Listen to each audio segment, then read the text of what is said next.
2월 15일 월요일. 울어줄 사람. 비가 오는 어느 날 마표대교 위의 난간에서 우산을 쓰고 혼자서 고개를 숙인 여고생이 있었습니다. 몇 분 후 저 멀리서 한 여순경이 허겁지겁 뛰어와 여고생 앞으로 달려갔습니다. 그리고 무릎을 꿇고 손을 잡으며 위로의 말을 건넸습니다. 처음엔 경찰을 보고 놀랐지만 진심 어린 따스한 위로를 듣던 여고생은 따돌림을 당하고 성적까지 떨어져 죽을 결심을 하고 마포대교를 찾았다며 펑펑 울기 시작했습니다. 이 여고생의 유일한 친구가 이런 고민을 알고는 혹시나 큰일이 날까봐 먼저 급하게 신고를 한 것인데, 여순경은 이 친구의 이야기를 하며 이렇게 위로했습니다. 너를 위해 울어줄 친구 한 명이 있다면 꽤 괜찮게 살고 있는 건 아닐까? 일단 언니랑 좀 걷자. 결국 마음을 돌린 여고생은 이후 연락을 받고 온 가족과 함께 서로를 위로하며 집으로 돌아갔습니다.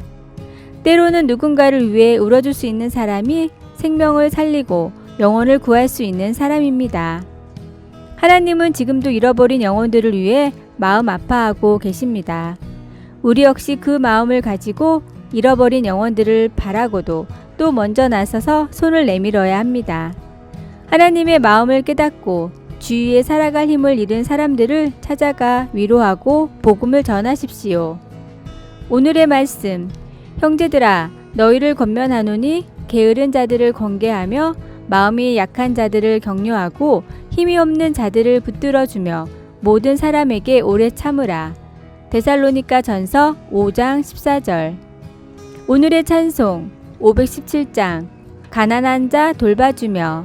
오늘의 만나. 주님, 주님으로 인해 위로받고 또 위로하게 하소서.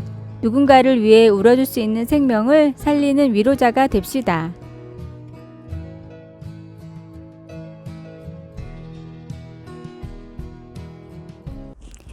(2월 16일) 화요일. 피카 정신. 피카라는 이름의 커피집이 있습니다. 피카라는 말은 스웨덴 말로 항상 가족, 동료 직원 혹은 친구들과 함께 커피와 작은 케이크를 놓고 휴식을 취하는 것을 뜻합니다. 피카의 정신에는 예수님에 대한 이야기가 들어 있습니다.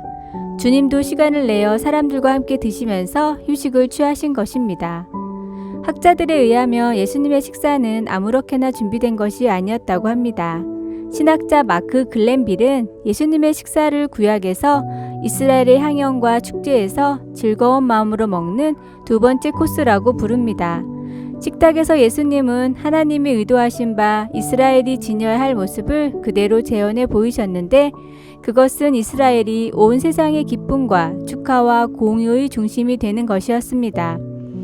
5,000명을 먹이신 일부터 최후의 만찬, 나아가 부활하신 후 두 제자와 식사하신 것에 이르기까지 예수님은 식탁 사역을 하시면서 우리로 하여금 끊임없이 분투만 하지 말고 주님 안에 머무르라고 요청하십니다. 사실 그 두 제자는 예수님과 함께 식사를 하기 전까지는 그분이 부활하신 주님이라는 것을 알아차리지 못했습니다. 떡을 가지사 축사하시고 떼어 그들에게 주시니 그들의 눈이 밝아져 30에서 31절 살아계신 그리스도를 알아보았습니다.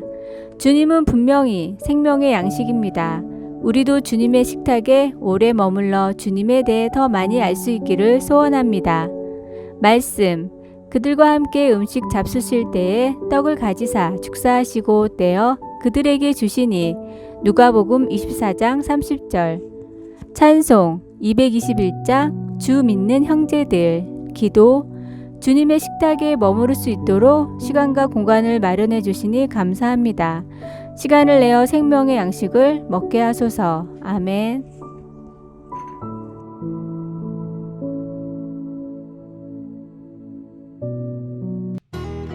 (2월 17일) 수요일.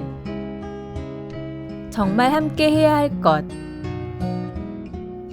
모바일 시장 조사 업체 와이즈 앱에 따르면 한국 성인의 스마트폰 평균 이용 시간은 3시간이었습니다.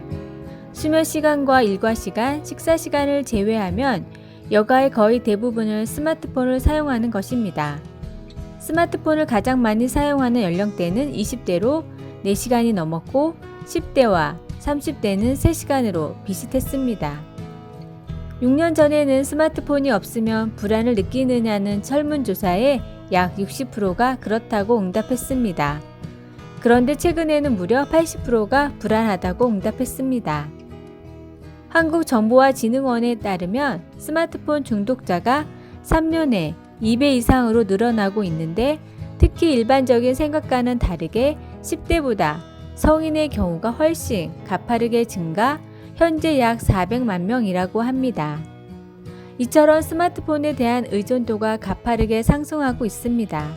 손에서 잠시도 떼지 않는 사람들도 많고 화면을 보면서 걷느라 좀비 같다는 신조어, 스몬비라는 신조어까지 생겼습니다. 성경에 쉬지 말고 기도하라는 말씀은 도저히 불가능하다고 생각하는 우리들이 스마트폰은 이미 금단 증세까지 겪어가며 중독되고 있습니다. 그러나 이런 시대일수록 삶을 비폐하게 만드는 가치보다 영을 살리는 말씀과 기도를 더욱 우리 삶에 가까이 해야 합니다. 하나님보다 더 가까이 여기는 것들은 우상임을 알고 의식적으로 멀리하려고 노력하십시오. 오늘의 말씀, 하늘에서는 주 외에 누가 내게 있으리요. 땅에서는 주밖에 내가 사모할 리 없나이다. 시편 73편 25절. 오늘의 찬송 93장, 예수는 나의 힘이요. 오늘의 만나, 말이 아닌 행동으로 정말 주님을 사랑하고 귀하게 여기게 하소서. 더 많은 시간을 하나님과 함께 하도록 노력합시다.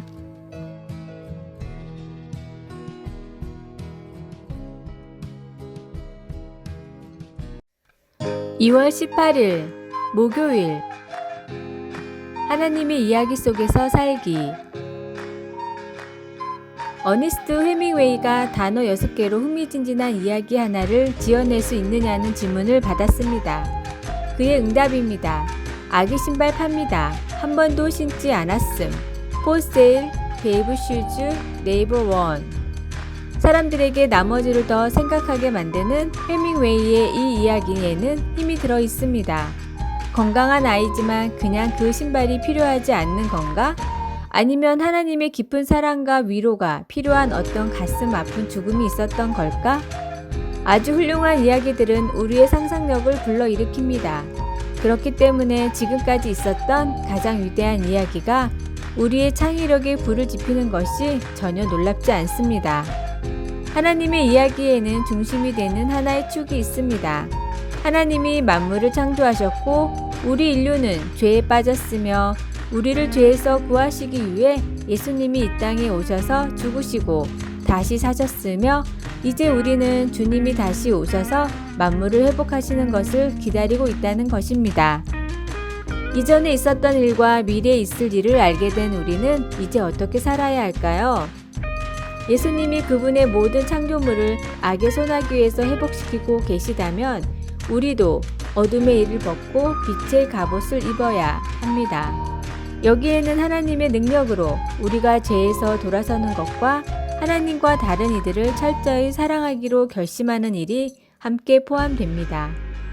우리가 예수님과 함께 악에 맞서 싸우는 구체적인 방법은 우리가 가진 은사가 무엇이며 우리 눈에 보이는 필요가 무엇인가에 달려 있습니다. 생각의 폭을 넓혀 우리 주변을 돌아보고 상처받아 눈물 흘리는 자들을 찾아내어 하나님께서 이끄시는 대로 그들에게 하나님의 공의와 사랑과 위로를 전해줍시다. 말씀, 밤이 깊고 낮이 가까웠으니 그러므로 우리가 어둠의 일을 벗고 빛의 갑옷을 입자. 로마서 13장 12절. 찬송 171장 하나님의 독생자. 기도, 하나님 아버지, 하나님의 나라가 임하여 내 안에 들어오게 하소서. 하나님께서 이끄시는 대로 하나님의 이야기 속에서 우리의 역할을 잘 수행하게 하소서. 아멘.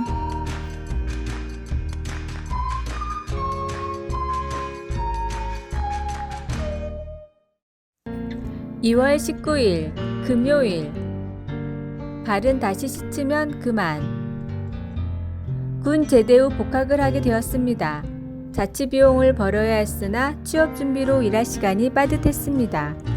전에 학원에서 일한 적이 있었는데 그 원장 선생님이 저의 사정을 전해 듣고서 지인 딸에게 수학 과외를 해보라고 권했습니다.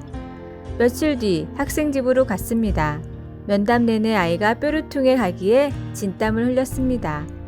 나중에 학생 어머니로부터 전화가 왔고 과외하기가 어렵겠다고 했습니다. 이유를 물으니 선생님의 발냄새가 심해서 아이가 꺼려한다는 것이었습니다. 그 후 원장님과 설렁탕 집에서 만났는데 사연을 전해들은 눈치였습니다. 그리고 내가 말해놨으니 내일 다시 가보라고 했습니다. 저는 그러고 싶지 않다고 했습니다.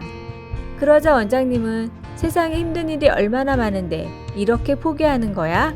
발냄새가 난다면 그걸 없애면 되잖아 하고 재차 권면했습니다. 저는 한마디 말도 못하고 돌아왔습니다. 밤새 잠을 이루지 못했습니다. 다음날 저는 발을 씻고 학생 집으로 갔습니다. 학생은 여전히 심드렁했으나 저는 2시간을 버텼습니다. 그리고 취직하기 전까지 계속 과외를 했습니다. 나중에 알고 보니 학생은 이전 과외 선생님을 많이 좋아해서 괜히 트집을 잡은 거라고 했습니다. 원장님 말씀처럼 그 뒤로도 저의 인생에는 많은 위기가 있었습니다. 그때마다 저는 쭈그려 앉아 발냄새를 맡아보던 그날 저녁을 떠올렸습니다. 냄새나는 발은 다시 씻으면 그만이었습니다. 그렇습니다. 문제의 원인을 찾아 제거하면 그 문제는 잘 해결되리라고 봅니다. 우리가 살아오는 동안에도 억울하다 싶은 일들이 종종 있습니다. 때론 잘 참고 이겨내기도 합니다.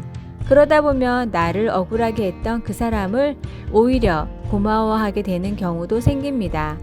억울하다 싶었던 그 일로 인해서 이전보다 더 좋은 결과를 가져왔기 때문입니다.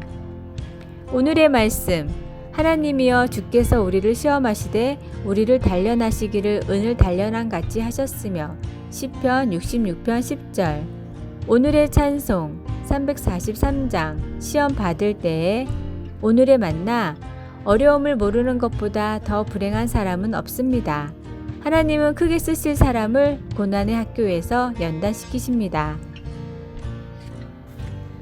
아래의 빨간색 구독 글자를 누르시어 더 많은 전도의 열매를 맺으시길 기도합니다.